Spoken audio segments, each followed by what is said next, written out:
तीसरे स्कंद का जो है 5वां अध्याय शुरू करते हैं। श्री सुखदेव जी बोले, हे राजा। इसके बाद उद्धव जी ने विदुर जी से कहा, हे भ्राता, अब मुझे जाने की आज्ञा दो, क्योंकि मैं बद्री नारायण को जानना चाहता हूँ।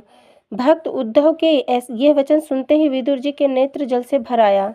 वे बोले, हे उद्धव जी, भगवान मुरली मनोहर ने धरती पर पृथ्वी पर अवतरित होकर समस्त संसार में अपने प्रताप एवं यश को चंद्रमा के प्रकाश की तरह फैला दिया और धर्म तथा गौ ब्राह्मणों की रक्षा करने के बाद वे अपने गोलोक धाम को पधार गए। हम लोगों ने अपने अज्ञान एवं दुर्भाग्य के कारण ही उनकी महिमा को नहीं जाना। तुम तो 8 याम सदैव उनके समीप ही रहते थे, परंतु उनकी माया ऐसी प्रबल थी कि तुम भी उनको न जान सके।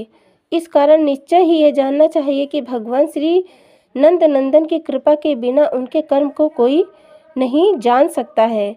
यदि मुझ जैसा व्यक्ति तुम जैसे हरि भक्त की ही सेवा में रहे तो भी जन्म सफल हो सकता है, परंतु भगवान श्याम सुंदर की कृपा के बिना हरि भक्तों का सत्संग सहज ही नहीं मिलता है।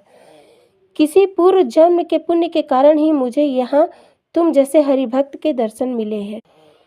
सूत जी ने सौनकादिक ऋषियों से और श्री सुखदेव जी ने राजा परीक्षित से कहा।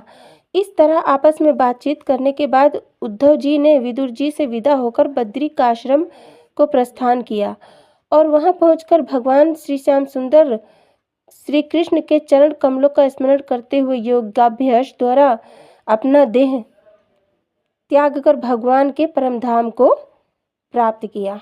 तो हमारे तीसरे स्कंद का 5वां अध्याय भी खत्म होता है।